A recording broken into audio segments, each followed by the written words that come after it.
Assalamualaikum warahmatullahi wabarakatuh. Perkenalkan, nama saya Cynthia Putri Ramadhani dari Teknik Sipil kelas B NIM 32.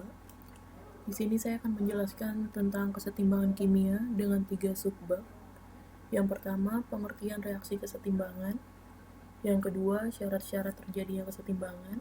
Dan yang ketiga adalah menentukan tetapan kesetimbangan berdasarkan konsentrasi homogen dan heterogen beserta contoh-contoh soalnya.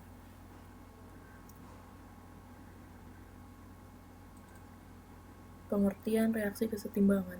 Semua benda yang diam dan tidak bergerak dapat dikatakan selalu ada di dalam keadaan setimbang. Ketika kita membakar selembar kertas, abu yang dihasilkan tidak dapat berubah menjadi kertas lagi. Ini juga contoh kesetimbangan statis. Disinilah terdapat sebuah reaksi kimia berkesudahan yang artinya tidak dapat kembali lagi seperti semula. Akan tetapi, walau sama-sama menghasilkan reaksi, air yang direbus hingga menghasilkan uap akan memberi reaksi yang berbeda dengan kertas yang dibakar menjadi abu. Kenapa? Sebab jika uap terkena tutup panci atau benda lainnya, maka akan berubah kembali menjadi air. Hal ini disebut dengan kesetimbangan dinamis karena ada perubahan dua arah.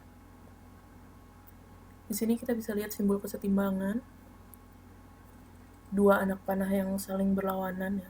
Kesetimbangan dinamis bekerja saat kecepatan reaksi pembentukan produk sama dengan pembentukan kecepatan reaktan.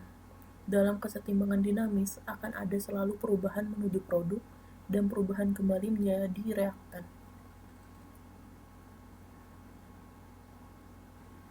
Jika suhu tetap gas A berada dalam kondisi setimbang dengan gas B, maka persamaan reaksinya dapat ditulis sebagai berikut.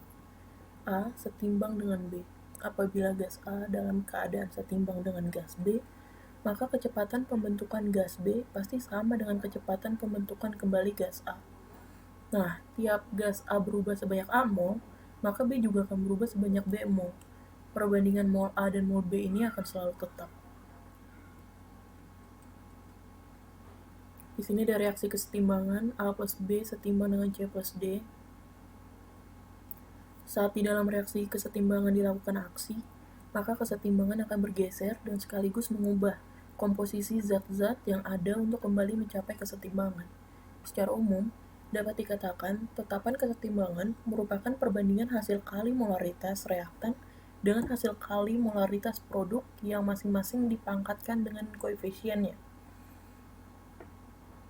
K ini biasa ditulis juga dengan KC ya. K sama dengan C pangkat C kali D pangkat D per A pangkat A kali B pangkat B. Ini adalah molaritas zat.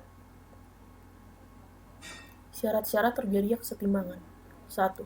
Laju reaksi berlangsung dua arah atau bolak-balik. Yang kedua, sistem tertutup. Yang ketiga, bersifat dinamis. Ciri-ciri keadaan suatu reaksi bolak-balik dikatakan setimbang adalah sebagai berikut. Yang pertama, terjadi dalam wadah tertutup pada suhu dan tekanan tetap. Yang kedua, reaksinya berlangsung terus-menerus atau dinamis dalam dua arah yang berlawanan. Yang ketiga, laju reaksi ke reaktan sama dengan laju reaksi ke produk. Yang keempat, konsentrasi produk dan reaktan tetap. Dan yang kelima, terjadi secara mikroskopis pada tingkat partikel zat.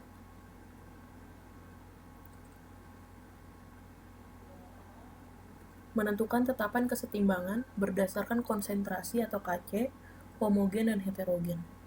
Yang pertama, kesetimbangan homogen. Kesetimbangan homogen adalah kesetimbangan kimia di mana seluruh zat yang terlibat dalam persamaan reaksi mempunyai wujud sama. Yang kedua, kesetimbangan heterogen. Kesetimbangan heterogen adalah kesetimbangan kimia di mana zat-zat yang terlibat dalam persamaan reaksi mempunyai wujud berbeda-beda. Di sini saya akan tampilkan dulu contoh dari kesetimbangan homogen dan heterogen. Kesetimbangan homogen misalnya kesetimbangan antara gas-gas, contohnya adalah N2 plus 3H2 setimbang dengan 2NH3. Yang kedua, kesetimbangan antara ion-ion dalam larutan, contohnya ada Fe3 plus SCN- setimbang dengan FeSCN2 plus. Di sini juga ada kesetimbangan heterogen, misalnya kesetimbangan dalam sistem padat dan gas. Contohnya ada CaO plus SO2 setimbang dengan CaSO3. Yang kedua ada kesetimbangan dalam sistem padat dan larutan. Contohnya ada Fe3O4 plus 4CO setimbang dengan 3Fe plus 4CO2. Ini ada contoh soal dari konsentrasi homogen heterogen. Golongkan reaksi-reaksi berikut ke dalam reaksi homogen atau heterogen. Yang A ada CaCO3 setimbang dengan CaO plus CO2. Yang B ada CO2 3- plus H2O setimbang dengan HCO3- plus OH-. Yang C ada CO2 plus H2 setimbang dengan CO plus H2O. Yang D ada CaPO4 2 kali setimbang dengan 3Ca2 plus 2PO3 4-. Pembahasannya: A. Reaksi CaCO3 setimbang dengan CaO plus CO2 merupakan reaksi heterogen karena fase zat yang terlibat dalam reaksi berbeda, yaitu solid dan gas. Yang B. Reaksi CO2 3- plus H2O setimbang dengan HCO3- plus OH- merupakan reaksi heterogen karena fase zat yang terlibat dalam reaksi berbeda, yaitu aqueous dan liquid. Yang C. Reaksi CO2 plus H2 setimbang dengan CO plus H2O merupakan reaksi homogen karena fase zat yang terlibat dalam reaksi sama, yaitu gas. Yang D.